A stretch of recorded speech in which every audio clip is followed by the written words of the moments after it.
Hello दोस्तों, स्वागत है एक और नई वीडियो में। दोस्तों आज हम आपको बताएंगे मौर्य काल के इम्पोर्टेंट क्वेश्चन के बारे में। तो चलिए क्वेश्चन नंबर 1 से शुरुआत करते हैं। क्वेश्चन नंबर 1 में है, निम्नलिखित में से वह महानतम कुषाण नेता कौन था जो बौद्ध बन गया था। निम्नलिखित में से वह महानतम कुषाण नेता कौन था जो बौद्ध बन गया था। तो एक का राइट आंसर ए हो जाएगा, कनिष्क इसका राइट आंसर हो जाएगा। चलिए क्वेश्चन नंबर 2 का आंसर बताइए। क्वेश्चन नंबर 2 में कुषाण काल में सबसे अधिक विकास किस क्षेत्र में हुआ था, जो कि यूपी पीसीएस के एग्जाम में पूछा गया क्वेश्चन है। कुषाण काल में सबसे अधिक विकास किस क्षेत्र में हुआ था, तो इसका राइट आंसर हो जाएगा वास्तुकला हो जाएगा। चलिए क्वेश्चन नंबर 3 का आंसर बताइए। क्वेश्चन नंबर 3 में सातवाहनों ने आरंभिक दिनों में अपना शासन कहाँ शुरू किया। सातवाहनों ने आरंभिक दिनों में अपना शासन कहाँ शुरू किया था। तो 3 का राइट आंसर सी हो जाएगा, आंध्र प्रदेश हो जाएगा। सातवाहनों ने आरंभिक दिनों में अपना शासन किया था आंध्र प्रदेश में। चलिए क्वेश्चन नंबर 4 का आंसर बताइए। क्वेश्चन नंबर 4 में किस चीनी जनरल ने कनिष्क को हराया था। किस चीनी जनरल ने कनिष्क को हराया था, इसका राइट आंसर हो जाएगा पेन चाओ हो जाएगा। किस चीनी जनरल ने कनिष्क को हराया था, तो इसका राइट आंसर पेन चाओ हो जाएगा। चलिए क्वेश्चन नंबर 5 का आंसर बताइए। निम्नलिखित में से किसने बड़े पैमाने पर स्वर्ण मुद्राएं जारी किया था। किसने बड़े पैमाने पर स्वर्ण मुद्राएं जारी किया था, तो इसका राइट आंसर है कुषाण शासक ने बड़े पैमाने पर स्वर्ण मुद्रा जारी किया था। चलिए क्वेश्चन नंबर 6 का आंसर बताइए। क्वेश्चन नंबर 6 में कलिंग नरेश खारवेल किस वंश से संबंधित है, जो कि एसएससी सीएचएसएल के एग्जाम में पूछा गया क्वेश्चन है। कलिंग नरेश खारवेल किस वंश से संबंधित है, तो इसका राइट आंसर हो जाएगा चेदी वंश हो जाएगा। 6 का राइट आंसर बी हो जाएगा। चलिए क्वेश्चन नंबर 7 का आंसर बताइए।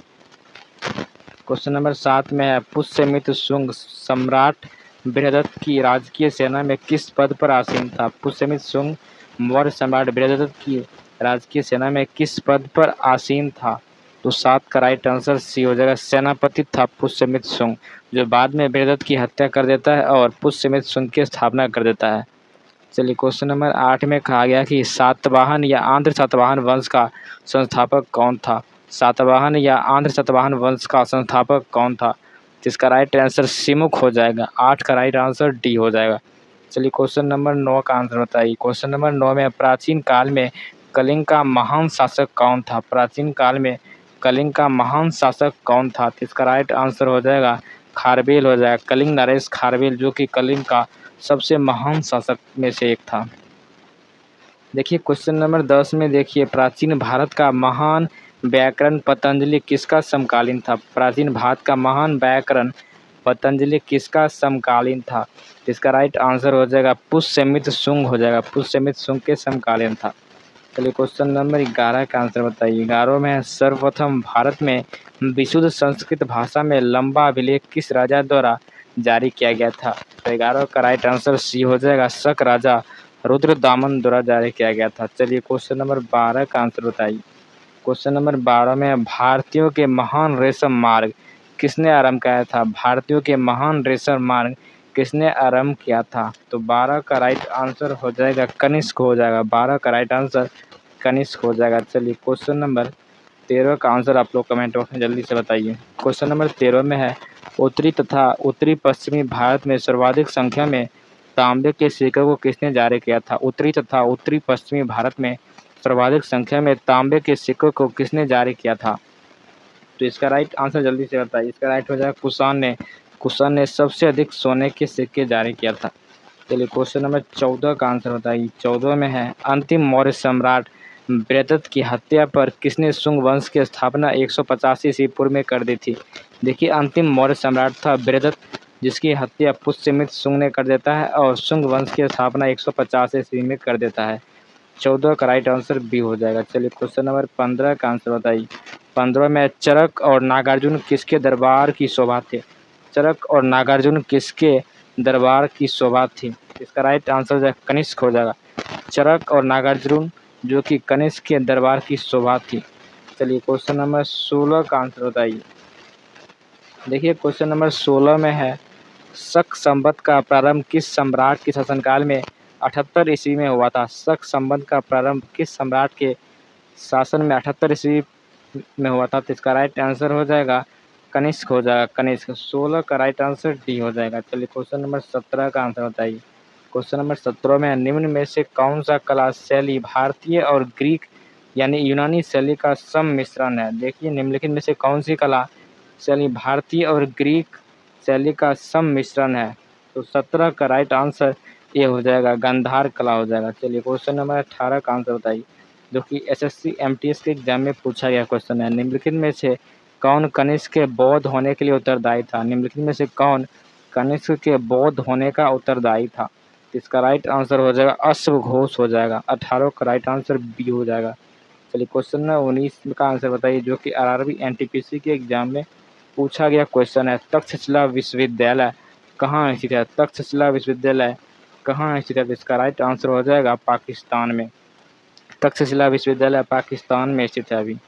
चलिए क्वेश्चन नंबर 20 का आंसर बताइए। क्वेश्चन नंबर 20 में है, कनिष्क बौद्ध धर्म की किस शाखा का अनुयायी था जिसका प्रसार उसने मध्य एशिया में सुदूर पूर्व में किया था? तो 20 का राइट आंसर डी हो जाएगा, कनिष्क बौद्ध धर्म के महायान शाखा का अनुयायी था। चलिए क्वेश्चन नंबर 21 का आंसर बताइए। क्वेश्चन नंबर 21 में कनिष्क के शासनकाल की सर्वाधिक महत्वपूर्ण घटना कौन सी थी? कनिष्क के शासनकाल की सर्वाधिक महत्वपूर्ण घटना इनमें से कौन सी थी? इसका राइट आंसर हो जाएगा, कनिष्क ने चतुर्थ बौद्ध संगति का आयोजन किया था। 21 का राइट आंसर ये हो जाएगा। चलिए क्वेश्चन नंबर 22 का आप लोग आंसर बताइए। क्वेश्चन नंबर देखिए 22 में है, किस वंश ने मौर्य वंश की जगह ली थी? किस वंश ने मौर्य वंश की जगह ली थी? इसका राइट आंसर बी हो जाएगा, शुंग वंश ने। शुंग वंश ने मौर्य वंश की जगह ली। क्वेश्चन नंबर 23 में, कनिष्क की राजधानी कहाँ थी? कनिष्क की राजधानी कहाँ थी? इसका राइट आंसर हो जाएगा पुरुषपुर हो जाएगा। कनिष्क की राजधानी कहाँ थी? तो पुरुषपुर हो जाएगा। चलिए क्वेश्चन नंबर 24 का आंसर बताइए। 24 में है, पुरुषपुर निम्नलिखित में से किसका दूसरा नाम है?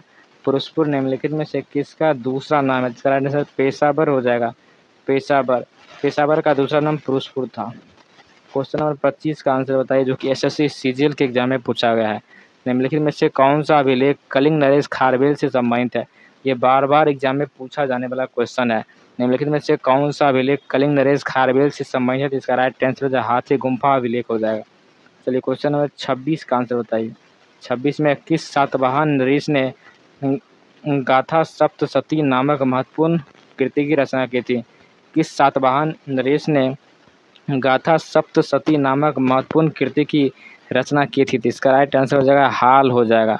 26 का राइट आंसर बी हो जाएगा। चलिए क्वेश्चन नंबर 27 का आंसर बताइए। 27 में है, किस कुषाण शासक ने सर्वप्रथम स्वर्ण मुद्राएं जारी किया? कुषाण शासक ने सर्वप्रथम स्वर्ण मुद्राएं जारी किया था? इसका राइट आंसर हो जाएगा कडफिसस सेकंड हो जाएगा। कडफिसस सेकंड हो जाएगा। चलिए क्वेश्चन नंबर 28 का आंसर बताइए। क्वेश्चन नंबर 28 में, चरक किसके राज चिकित्सक थे? चरक किसके राज चिकित्सक थे? तो इसका राइट आंसर हो जाएगा कनिष्क हो जाएगा। चरक किसके राज चिकित्सक थे? तो कनिष्क इसका राइट आंसर हो जाएगा। देखिए क्वेश्चन नंबर 29 में, सातवाहन शासकों की राजकीय भाषा क्या थी? सातवाहन शासकों की राजकीय भाषा क्या थी? देखिए ये बीपीएससी 2019 में क्वेश्चन पूछा गया था। सातवाहनों शासकों की राजकीय भाषा क्या थी? तो इसका राइट आंसर हो जाएगा प्राकृत भाषा था।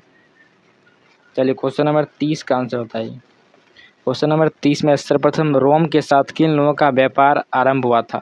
सर्वप्रथम रोम के साथ किन लोगों का व्यापार प्रारंभ हुआ था? तो इसका राइट आंसर है तमिल एवं चेरोका। तमिल एवं चेरोका हो जाएगा। चलिए क्वेश्चन नंबर 31 का आंसर बताइए। 31 में है, सातवाहनों के समय में मुद्रा सर्वाधिक किस धातु के बने थे? सातवाहनों के समय में सर्वाधिक मुद्रा किस धातु के बने थे? तो 31 का राइट आंसर सी हो जाएगा, शीशा का बना था सबसे ज़्यादा मुद्रा है। चलिए क्वेश्चन नंबर 32 का आंसर बताइए। क्वेश्चन नंबर 32 में है, विक्रम संवत कब से आरंभ हुआ था? विक्रम संवत कब से आरंभ हुआ था? इसका राइट आंसर 58 ईस्वी पूर्व हो जाएगा। 58 ईस्वी पूर्व में विक्रम संवत और 78 ईस्वी में शक संबंध आरंभ हुआ था। चलिए क्वेश्चन नंबर 33 का आंसर बताइए। 33 में, भारतीय रंगमंच में यवनिका यानी पर्दा का शुभारंभ किसने किया था? भारतीय रंगमंच में पर्दा का शुभारंभ किसने किया था? तो 33 का राइट आंसर ए हो जाएगा, भारतीय रंगमंच में यवनिका यानी पर्दा का शुभारंभ यूनानियों ने किया था सर्वप्रथम। चलिए क्वेश्चन नंबर 34 का आंसर बताइए। 34 में, बुद्ध की खड़ी प्रतिमा किस काल में बनाई गई थी? बुद्ध की खड़ी प्रतिमा किस काल में बनाई गई थी? इसका राइट आंसर है कुषाण काल में। बुद्ध की खड़ी प्रतिमा कुषाण काल में बनाई गई थी। देखिए क्वेश्चन नंबर 35 जो कि आईएएस के प्री के एग्जाम में पूछा गया क्वेश्चन है। शुंग वंश के बाद किस वंश ने भारत पर राज किया था? शुंग वंश के बाद भारत पर किस वंश ने राज किया था? जो कि आईएएस के प्री के एग्जाम में पूछा गया क्वेश्चन है। तो इसका राइट आंसर है कन्नव। शुंग वंश के बाद भारत में कन्नव वंश ने राज किया था। क्वेश्चन नंबर 36 का आंसर बताइए जो कि बीपीएससी में क्वेश्चन पूछा गया था। मौर्य उत्तर काल में किसने भारत में हिंद यूनानी राज की स्थापना की थी? मौर्य उत्तर काल में किसने भारत में हिंद यूनानी राज की स्थापना की थी? इसका राइट आंसर हो जाएगा डेमेट्रियस हो जाएगा। डेमेट्रियस जो कि उत्तर काल में भारत में हिंद यूनानी राज की स्थापना की थी। क्वेश्चन नंबर 37 का आंसर बताइए। क्वेश्चन नंबर 37 का आंसर बताइए।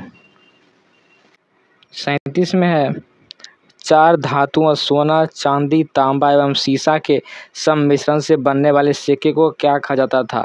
जो कि बीपीएससी में पूछा गया था कि 4 धातुएं सोना, चांदी, तांबा एवं सीसा के सम्मिश्रण से बनने वाले सिक्के को क्या कहा जाता था? तो इसका राइट आंसर कसरपन हो जाएगा। कसरपन कहा जाता था। 37 का राइट आंसर ए हो जाएगा। चलिए क्वेश्चन नंबर 38 का आंसर बताइए।